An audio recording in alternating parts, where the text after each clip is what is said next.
मेरे सामने खड़ी है मारुति सुजुकी ब्रेजा जो कि VXI वेरिएंट है और CNG में रहने वाला है। अगर मैं इसकी ऑन रोड कीमत की बात कर दूं, ये मुझे 10,77,000 रुपए ऑन रोड कीमत कॉस्ट करती है ग्रेटर नोएडा में। और इसके फ्रंट की बात करूं तो कुछ हमें फ्रंट इस तरीका से देखने के लिए मिलता है, जिसकी मैं ग्राउंड क्लियरेंस की बात करूं तो हमें 198 mm का ग्राउंड क्लियरेंस देखने के लिए मिल जाता है। फ्रंट से हमें कुछ कार इस तरीका की देखने के लिए मिलती है, जो कि एक बॉक्सी टाइप देखने के लिए मिली है, लेकिन गाड़ी की जो रोड प्रेजेंस है वो बहुत ही ज्यादा शानदार है। और गाड़ी में हमें अच्छा खासा ग्राउंड क्लियरेंस देखने की वजह से हम गाड़ी को अच्छी खासी सड़कों पर चला सकते हैं, जहां पर गड्ढे वगैरह या टूटी हुई सड़क हो गई, उन सब जगह हम बड़े आराम से गाड़ी को चला सकते हैं। ऐसी हमें कोई भी परेशानी देखने में लिए नहीं मिलती है। लेकिन अगर मैं गाड़ी की फ्रंट की बात करूं तो हमें एक बड़ा सा फ्रंट हमें देखने के लिए मिलता है, जो कि एक बोल्ड लुक पैदा करता है सामने की तरफ हमें कोई भी ऐसी चीज देखने के लिए नहीं मिलती है जिससे कि कोई भी इरिटेशन हो या कोई भी कुछ देखने में दिक्कत हो। और बड़ा सा हमें हुड सामने की तरफ देखने के लिए मिल जाता है। अगर हम गाड़ी के अंदर बैठते हैं तो हमें इसका बॉनेट प्रॉपर नजर आता है। अगर गाड़ी की मैं फ्रंट की बात करूं तो हमें कुछ इस तरीके से फ्रंट देखने के लिए मिलता है, जिसमें हमें प्रोजेक्टर हेडलैम्प्स देखने के लिए मिल जाते हैं, और वहीं पे हेलोजन बल्ब के साथ, और साइड में एक पार्किंग बल्ब और एक टर्न इंडिकेटर। और ये बीच में हमें सुजुकी का क्रोम का लोगो देखने के लिए मिल जाता है। यहाँ पर कुछ क्रोम का इंसर्ट दिया हुआ है, और एक ग्लॉस ब्लैक ग्रिल हमें सामने की तरफ देखने के लिए मिलती है। और नीचे की तरफ हमें ये बम्पर देखने के लिए मिलता है। इसमें हमें कोई भी फॉग लैम्प देखने के लिए नहीं मिलता है, लेकिन जो बम्पर है वो ड्यूल टोन में दिया हुआ है, व्हाइट एंड ब्लैक। और नीचे की तरफ हमें एक स्किड प्लेट भी देखने के लिए मिल जाती है, जो कि ऑल ब्लैक रहने वाली है। कोई भी हमें पार्किंग सेंसर फ्रंट में देखने के लिए नहीं मिलता है। कुछ भी ऐसा खास नहीं है देखने के लिए जो जिसमें हम किसी और चीज को बताएं। अगर मैं साइड प्रोफाइल की बात करूँ तो हमें साइड प्रोफाइल कुछ इस तरीका से देखने के लिए मिलती है, जो कि देखने में बहुत ही ज्यादा शानदार लग रही है। कोई भी इनकम्प्लीट चीज मारुति ने छोड़ी नहीं है। साइड में हमें प्रॉपर हर चीज ही देखने के लिए मिल जाती है।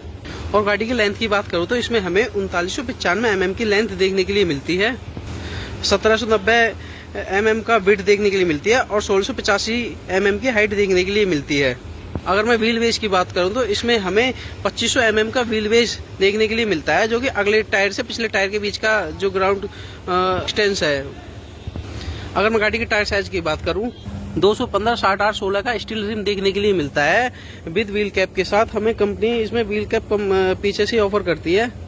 और साइड में हमें कुछ इस तरीका से गाड़ी देखने के लिए मिलती है, जिसमें ये ब्लैक कलर की जो क्लाइडिंग है, जो SUV वाला लुक गाड़ी को देती है, ये कंटिन्यू रहती है शुरू से लेकर आखिर तक, बम्पर टू बम्पर। ये हमें कुछ इस तरीका की जो ब्लैक कलर की क्लाइडिंग है, ये देखने में बहुत ही ज्यादा शानदार लगती है।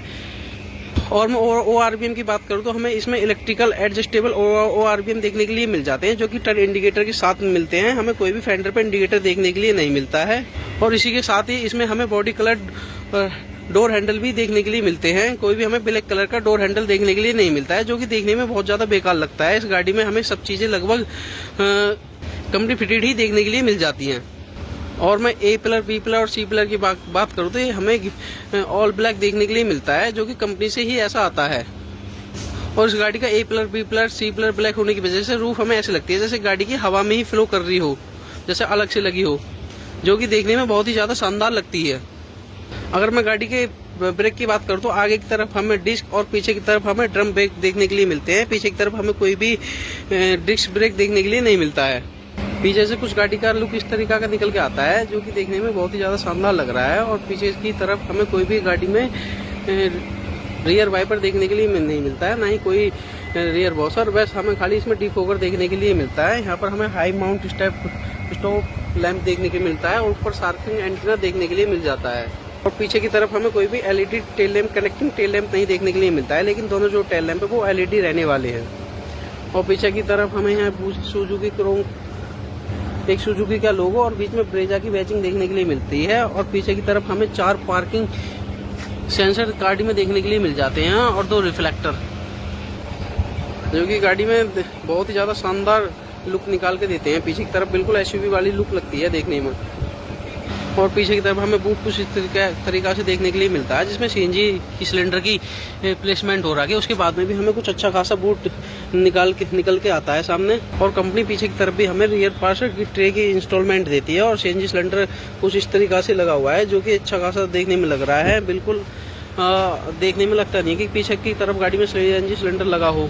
CNG सिलेंडर के नीचे भी अच्छा खासा बूट स्पेस निकल कर आता है, जिसमें हम छोटा मोटा सामान भी आराम से रख सकते हैं। अगर इसकी मैं बूट स्पेस की बात करूं तो इसमें हमें 328 लीटर का बूट स्पेस देखने के लिए मिलता है, लेकिन सिलेंडर लगने के बाद में अब हमें थोड़ा बहुत ही बूट स्पेस निकाल के सामने आता है। अगर इसकी मैं सीएनजी सिलेंडर की बात करूँ तो इसमें हमें 55 लीटर का वाटर फिलिंग कैपेसिटी के साथ सीएनजी सिलेंडर देखने के लिए मिलता है। अगर मैं रियर डोर पैनल की बात करूँ तो हमें all black rear door panel देखने के लिए मिलता है, जिसमें हमें पावर विंडो का एक बटन देखने के लिए मिल जाता है। यहाँ पर डोर को लॉक अनलॉक करने के लिए एक और बटन और डोर हैंडल खोलने के लिए मिलता है, जो कि ऑल ब्लैक रहने वाला है। और नीचे की तरफ हमें 1 लीटर का वाटर बोतल स्पेस देखने के लिए मिलता है और नीचे देखने के लिए मिल जाती है, जो कि ऑल ब्लैक कलर में ही मिलता है सब कुछ देखने के लिए। और पीछे की तरफ हमें चाइल्ड सेफ्टी लॉक भी देखने के लिए मिलता है। रियर सीट की बात करूँ तो हमें कुछ रियर सीट इस तरीके से देखने के लिए मिलती है, जो कि 60-40 स्प्लिट रहने वाली है, जो कि यहाँ से हम गाड़ी को 60-40 स्प्लिट कर सकते हैं, जिसमें हम अच्छा खासा बूट स्पेस बढ़ा सकते हैं। गाड़ी में पीछे की तरफ हमें 2 हेडरेस्ट देखने के लिए मिल जाते हैं। और गाड़ी के हेडरूम की बात करूँ तो हमें अच्छा खासा हेडरूम देखने के लिए मिल जाता है। और लेग रूम की बात करूँ तो हमें गाड़ी की सीट फुल पीछे है, फिर भी हमें अच्छा खासा लेग रूम गाड़ी में देखने के लिए मिलने वाला है। कोई भी ऐसी परेशानी नहीं होती है, लेकिन गाड़ी में बैठने के बाद में फुल एसयूवी वाली फील आती है। और पीछे की तरफ हमें दोनों ग्रेब हैंडल देखने को मिलते हैं, जो कि टॉय हुक के साथ आते हैं।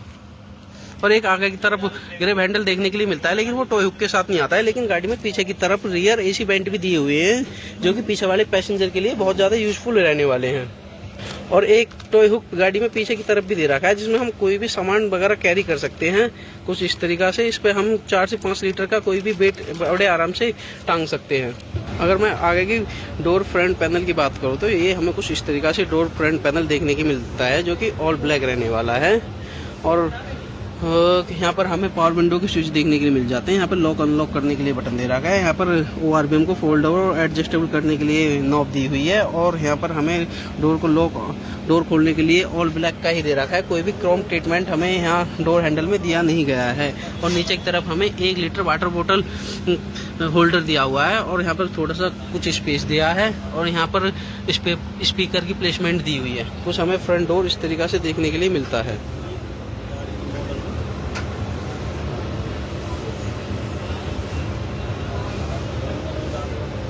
कुछ फ्रंट से हमें डैशबोर्ड इस तरीका का देखने के लिए मिलता है, जो कि देखने में ऑल ब्लैक का रहने वाला है। और पूरी की पूरी जो गाड़ी की ट्रिम है वो पूरी की पूरी ब्लैक ही देखने के लिए मिलती है, जो कि एक एसयूवी लुक और बोल्ड लुक निकाल के देता है। और गाड़ी की बात करूँ मैं, यहाँ हमें एसी का वेंट देखने के लिए मिल जाता है। नीचे की तरफ हमें ट्रैक्शन कंट्रोल और यहाँ पर सीएनजी स्विच मिल जाता है, जो कि पेट्रोल और सीएनजी पे स्विच करने के लिए बटन दिया हुआ है। यहाँ पर हेडलाइट लेवलिंग का एडजस्टेबल बटन देखने के लिए मिल जाता है। और यहाँ पर हमें बूट को खोलने के लिए बोनट को खोलने के लिए 2 बटन दिए हुए हैं, जो कि एक बोनट को खोलता है, दूसरा इसके फ्यूल टैंक को खोलता है। और मैं स्टीयरिंग की बात करूँ तो हमें कुछ स्टीयरिंग इस तरीका से देखने के लिए मिलता है, जो कि जिस पे हमें स्टीयरिंग माउंटिंग कंट्रोल बटन देखने के लिए मिलते हैं कुछ इस तरीका से, जो कि टच स्क्रीन को कंट्रोल करने के लिए दिए हुए हैं। स्टीयरिंग लगभग सभी मारुति गाड़ियों में सभी में एक से ही देखने के लिए मिलता है। और यहाँ पर हमें 7 इंच की टच स्क्रीन देखने के लिए मिलती है, जो कि एंड्रॉयड ऑटो और एप्पल कार प्ले के साथ आती है विद वायर्ड वाला। नीचे की तरफ हमें ऑटोमेटिक क्लाइमेट कंट्रोल देखने के लिए मिलता है। तो यहाँ पर हमें ये 2 एसी के वेंट और बीच में हैजार्ड लैंप ऑन ऑफ करने के लिए ये बटन दिया हुआ है। और नीचे की तरफ हमें एक क्रोम ब्लैक या ग्लॉस ब्लैक वाला नॉब देखने के लिए मिलता है। नीचे की तरफ हमें 12 वोल्ट का चार्जिंग सॉकेट और हमें USB लगाने के लिए ये पोर्ट दिए हुए हैं। यहाँ पर हम कुछ स्पेस देखने के लिए मिलता है, जहाँ पर हम फोन वगैरह रख सकते हैं। और कुछ स्पेस हमें यहाँ पर दिया है, जिसमें हम 2 वाटर बोतल रख सकते हैं। और पीछे की तरफ थोड़ा सा स्पेस यहाँ पर है। यहाँ पर हमें कोई भी आर्मरेस्ट देखने के लिए नहीं मिलता है। अगर मैं IRBM की बात करूँ तो ये भी हमें डे नाइट मैनुअल ही देखने के लिए मिलता है, कोई भी हमें ऑटोमेटिक IRBM देखने के लिए नहीं मिलता है। और यहाँ पर हमें ये बैंड जो सनवाइजर है ये टिकट होल्डर के साथ आता है, कोई भी हमें इसमें वेंट मिरर और लाइट देखने के लिए नहीं मिलती है। जो ड्राइवर साइड वेंट मिरर है इसमें हमें जो ड्राइवर साइड सनवाइजर है इसमें हमें एक वेंट मिरर देखने के लिए मिल जाती है, लेकिन कोई भी लाइट देखने के लिए नहीं मिलती है। और कुछ हमें फ्रंट से डैशबोर्ड इस तरीका का देखने के लिए मिलता है, जो कि देखने में बहुत ही ज़्यादा शानदार लग रहा है। और डैशबोर्ड में हमें ड्यूल टोन देखने के लिए मिलता है। ड्यूल टोन नहीं, ब्लैक कलर ही है, लेकिन इसमें एक सिल्वर की जो ये क्रोम सी है, इसको सिल्वर की एक पट्टी को इसमें कंटिन्यू किया गया है, जिससे इसमें 2 टोन देखने के लिए मिलता है और देखने में काफ़ी शानदार भी है। और मैं इसके इंस्ट्रूमेंट क्लस्टर की बात करते हो, इंस्ट्रूमेंट क्लस्टर हमें कुछ इस तरीके से देखने के लिए मिलता है, जिसमें टैकोमीटर और स्पीडोमीटर दोनों देखने के लिए मिल जाते हैं। वहीं पे हमें फ्यूल सीएनजी और पेट्रोल की फ्यूल लेबलिंग देखने के लिए मिलता है। अगर मैं इसके इंजन की बात करूं तो इसमें हमें 1.5 लीटर K15 सीरीज का इंजन देखने के लिए मिलता है, जो कि 86 bhp की पावर और 121 Nm का टॉर्क सीएनजी पर निकाल के देता है, जो कि 5 स्पीड मैनुअल ट्रांसमिशन के साथ हमें देखने के लिए मिलता है। कोई भी इसमें सीएनजी ऑप्शन के साथ ऑटोमेटिक ट्रांसमिशन देखने के लिए नहीं मिलता है।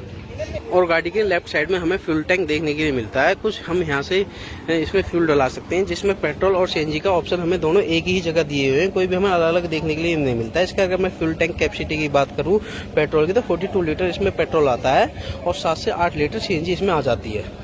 अगर आपको वीडियो पसंद आई हो तो लाइक एंड सब्सक्राइब करें।